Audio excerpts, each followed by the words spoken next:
PLO professor here. Today I'm going to be covering 8-game tournament strategy. Now, what is 8-game? You obviously have 8 different games, which I'm going to cover here in just a second. The easy way to remember it is horse. Horse stands for hold'em. And these are all going to be limit for the most part, and then there's 2 that are not limit. So hold'em, Omaha, 8 or better. This is limit, 8 or better. R stands for Raz. The S stands for stud, and I'm going to put in here high only. And then the E stands for stud 8 or better, which is going to be high-low. Same thing with hold'em, Omaha, high-low. And then we're going to add 3 other games. Oh, hello everybody, PLO professor here. Yes, Margie. What was your question? What the fuck happened to my hair? I'm gonna cover that in just a moment, kids. First, let's go through these 8 games. So, after stud OE, we have deuce to 7 triple draw, okay? And I'm gonna put a little star by this one. And then we're gonna have pot limit Omaha, as well as no limit hold'em. No limit in that variety. Susie, yes, I know. Tell me about the hair. All right, I guess I'm gonna cover this real briefly, quick, guys. As all of you know, I like to toke a little bit on the reefer. Well, occasionally, from time to time, yours truly will occasionally decide to take some shrooms. So if you ever happen to take a trip with me and you're feeling like your hair is snakes, you might cut your hair and get it permed. And then, if you feel like all of a sudden that a bear is sitting on your face from your goatee because you just listened to a Bert Kreischer stand-up comedy with a bear and marshmallows, if you haven't yet, it's a good one. You should listen to it. You then might shave your face. Just don't ask what happened with the marshmallows. Okay, Susie, does that answer your question? And in the back, what the hell happened to my hair? Yes, yours truly has some soul glow going on, and when I pick it out, yours truly will end up with an afro. Yes. So when you see me in Vegas in a couple of weeks, probably not going to recognize me, but as I found, even when I've got my cornrows in, those who recognize me usually recognize me by the sound of my voice, not the way I look, because I do look like a mad crazy professor right now. All right, we're going to cover 8-game tournament strategy. Thank you guys for tuning in. If this is your first episode watching me, I am the PLO professor. I do specialize in pot limit Omaha as well as mixed games. If this is your first time, go ahead and go back all the way to the very first episode, which is an introduction to pot limit Omaha. But this episode today, I am going to be covering 8-game tournament strategy. The reason why I'm covering this is because I had a few students ask about 8-game tournament strategy. So all of these games are important, right? Yeah, for the most part. You have limit hold'em, play this really tight. And this is not going to be a very long video. As a matter of fact, I'm shooting for this to be about maybe 15 minutes or so. So in hold'em, you play really tight. 08, you pretty much apply the 3-2 rule and play only the 3-2 rule. Now, if you don't know what the 3-2 rule is, go back and watch what Omaha high-low video I have for what applies on the 3-2 rule. Raz, and if you haven't played Raz yet, Raz is 7-card stud, just low. But there's something that a lot of people misunderstand when it comes to Raz, and this is something that I talk with Wayne Donkfish Poker has a channel. I talk with him a lot because he happens to be a Raz specialist. But Raz is one of those games in 7-card stud, if you have a hand like Jack 7, 4, 3, deuce, and your opponent is showing like a 9-8, and you just assume they have 3 lower cards, if you're on 5th Street, even though you have a Jack high and your opponent has a 9, you actually have like a 56% chance to win. So a lot of times when you're raising, people are going, oh my God, he's got a king up. Well, if you have like king and then 4 wheel cards or king 7 with 3 low cards, chances are you're going to get there, buddy. More than more than 50% of the time. It comes out to be like 56, 58%. Somebody's going to find it online and be like, well, here's the actual percentage, but that's okay. That's why I love you guys. So Raz is 7-card stud low. Now, generally in Raz, you want to play that pretty tight. Okay, I would say probably really tight as well. Stud, high only. This is the old rounders strategy. Pocket wired nines or better is what you want to play, or jacks with one of your up cards being a jack, queen, king, or ace. Those are the hands that you should start with, or 3 to a straight, or 3 to a flush. And if obviously you have 3 to a straight flush, that's one that you're raising a lot. Not very many tournaments are going to get decided on stud, but I did happen to ship one 2 years ago at the Orleans, where on the final hand I had aces rolled up against jacks, rolled up against kings over on 4th Street. And then somebody was on a flush draw, and we basically, that was the whole tournament. We went from like 6-handed down to like 3-handed, and I ended up having all the chips, and I ended up winning. Great story. And then I found $20. All right, stud 8. In stud 8, generally you want to start with 3 to a low for the most part.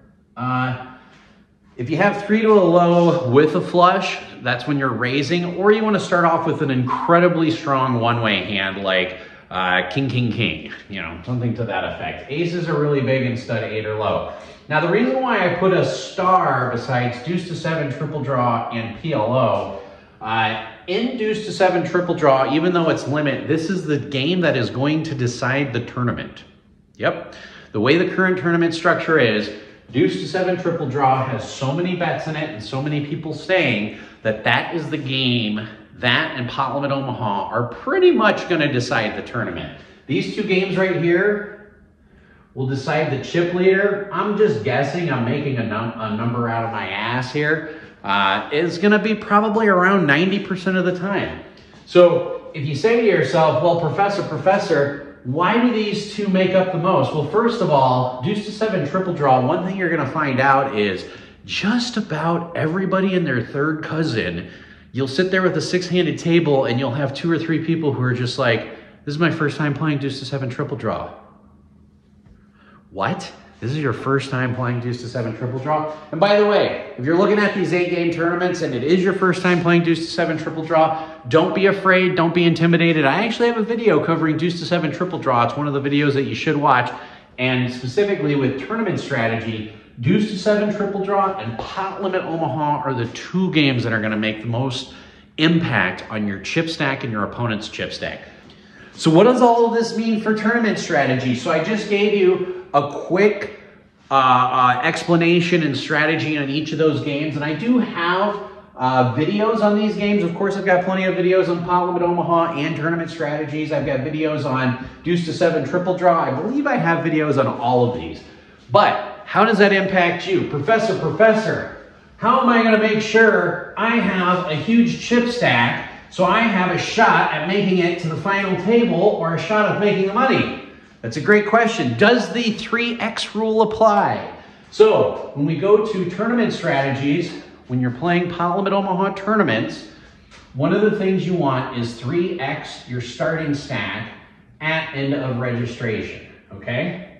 Now, what I have found when it comes to 8-game tournaments, and this is just something you're going to have to accept, you pretty much, from start to finish, you pretty much have about 20 big bets in front of you. All the way from start to final table. You want to count your stack in big bets. How many big bets do I have? Because when you get down to like deuce to 7 triple draw and you have 11 or 13 big bets, you might be like, oh, that's a decent amount. But when you start factoring, I make 1 big bet, I raise to a big bet, things of that nature, your bets start dwindling. But most of the time, you're going to have about 20 big bets. So do you need 3X starting stack at end of registration? You don't need it, but you do want to have around 2X starting stack. It's better, of course, if you have more. Like, I can't believe I'd have to say that, but generally speaking, if you start off with 20,000 in chips, at the end of registration, you want at around 40,000 in chips, okay? Now, the best games to do that in, Pot Limit Omaha, No Limit Hold'em. So the first 3 levels that you're in, if you get involved in a Pot Limit Omaha hand, which by the way, you should be playing about 100% of your Pot Limit Omaha hands, If you get involved in a pot limit Omaha and it's your shot where you're like, I've got a wrap, he must have a set, or I have a set, he must have a wrap, get it in, gamble, gamble. That's where you're gonna rack up a lot of those chips. After that, the tournament strategy, after end of registration, let's say you've done a good job and you've got 2x, maybe 2.5x starting stack, and you have somewhere around like 50K. Keep in mind, 50K is still gonna be about 20 big bets, okay? Even at the end of registration, if you hit your goal, the bets at that point might be like 600, 1200, or it might be, 500, 1000 might be the antes. So the bets are 1000, 2000. When you start going, oh my God, yeah, professor, this starts making a lot of sense.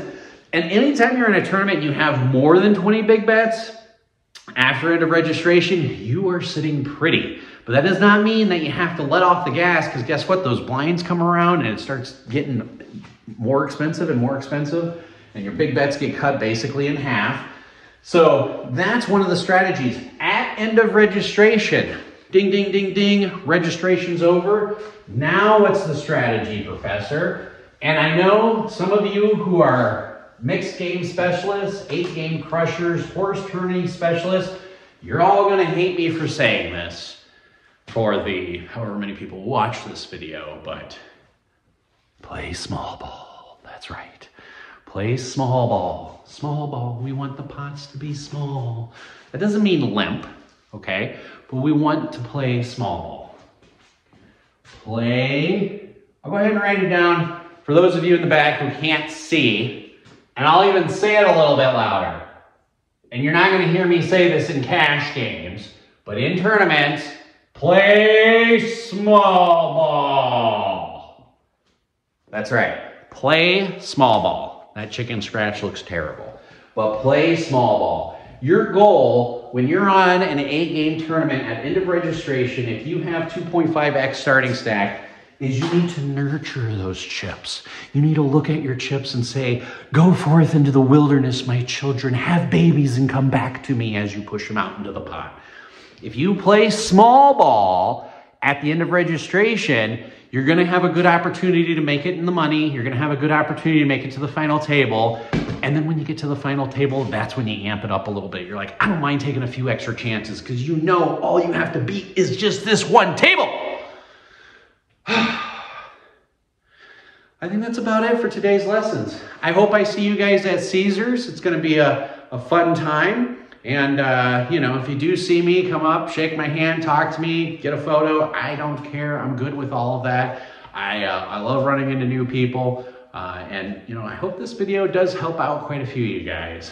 And as always, everybody, play smart. You do some shrooms, own up to it, and run like a god.